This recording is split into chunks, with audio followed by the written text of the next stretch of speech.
Hello students, good morning.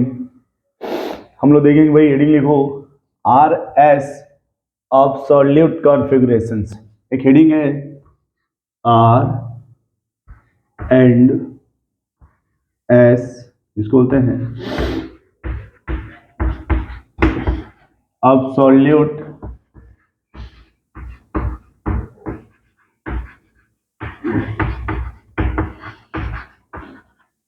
Configurations, है ना।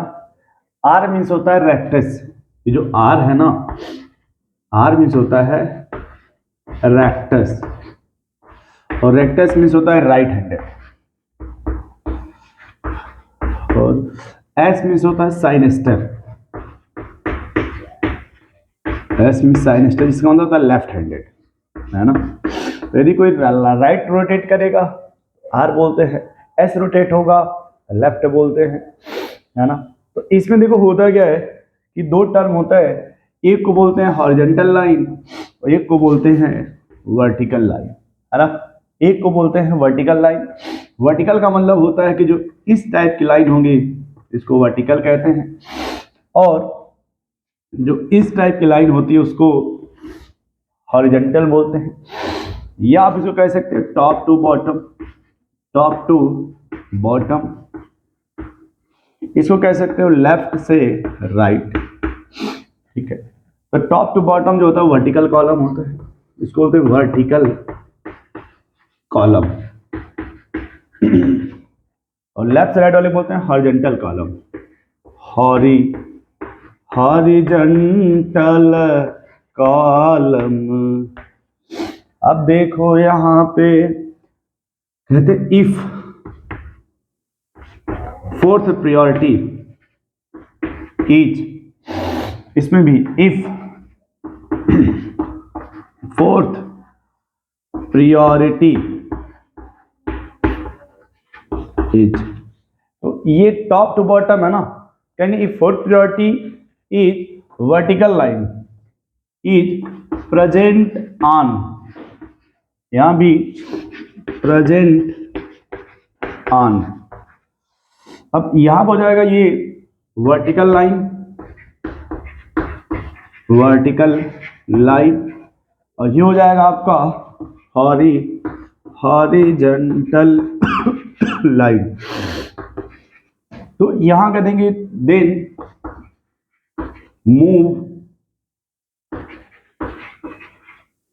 1 से 2 और 2 से 3, ये दो टाइप का होता है, 1 से 2, 2 से 3। यदि ये क्लॉकवाइज है, ये क्या है क्लॉकवाइज, तो आर बोलते हैं, और अगर एंटी क्लॉकवाइज है तो इसको एस बोलते हैं। यहां बोलेंगे देन मूव 1 से 2, सॉरी 1 से 3। अब यदि ये क्लॉकवाइज है, क्लॉकवाइज तो आर बोलते हैं, और यदि ये एंटी क्लॉकवाइज है तो इसको एस बोलते हैं। बस यही देखो मेन इसमें याद रखना यही होता है कि आर और एस ऑब्सोल्यूट कॉन्फ़िगरेशंस में, कि अगर हमें आर मीन्स होता है रेक्टस, एस से होता है साइनेस्टर, आर फॉर होता है राइट हैंडेड साइड, लेफ्ट होता एस होता है लेफ्ट हैंडेड साइड, ठीक है।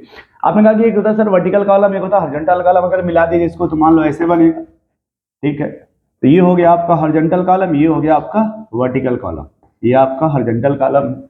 अब कह देंगे अगर मान लो कभी वर्टिकल कॉलम पे 4 आ गया, ये वर्टिकल कॉलम पे 4 आ गया, तो 1 से 2, 2 से 3, ठीक है।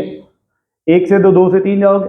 अगर तुम क्लॉकवाइज जा रहे हो, ठीक है, क्लॉकवाइज जाओगे, मान लो तुम ऐसे गए तो आर बोलेंगे, और यही अगर 4 फिर इसी पे है, ठीक है, तुम अगर ऐसे चले गए तब एस बोल देंगे। और कहता है कि अगर मान लो यही 1 से जो 4 अगर ये वर्टिकल कॉलम पे आ जाए, मान लो ऐसे हॉरिजॉन्टल पे, मान लो इधर 4 आ जाए या फिर इधर 4 आ जाए, ठीक है। अगर तुम क्लॉकवाइज चले गए 1 से 3 जाओ, कैसे जाओ 1 से 3, क्लॉकवाइज गए तो आर, अगर एंटी क्लॉकवाइज चले गए 1 से 3 तो एस बोल देंगे। बस यही इसमें याद रखना है, इसी को आप नोट कर लो पहले, फिर इस पे क्वेश्चन से स्टार्ट किया जाए, है ना। 2 ही पॉइंट है देखना आपको, एक आपका 1 से 3 और 1 से 2 से 3, है ना। वर्टिकल लाइन पे है तो कोई टेंशन ही नहीं है, हॉरिजॉन्टल पे कोई टेंशन नहीं है। वर्टिकल बस 1 से 2 से 3 जाओ, हॉरिजॉन्टल पे 1 से 3 जाओ, हॉरिजॉन्टल कैसे होता है, जो लाइन ऐसे पट है ना ये, इसको हॉरिजॉन्टल बोलते हैं। वर्टिकल क्या, जो सीधी लाइन है ना उसको वर्टिकल कहते हैं। वर्टिकल में एक से दो, दो से तीन जाते हैं, हॉरिजॉन्टल में एक से तीन जाएंगे, बस बात खत्म। और कुछ सोचना ही नहीं है ना यार, और कुछ नहीं तुम्हें सोचना। अगर वो क्लॉकवाइज है तो आर बोल दोगे, अगर एंटी क्लॉकवाइज है तो एस बोल दोगे। वैसे यहाँ पे एक से तीन जाना है, क्लॉकवाइज है तो आर बोलोगे, एंटी क्लॉकवाइज है तो एस बोल दोगे, और कुछ नहीं। नोट कर लो आप इसको।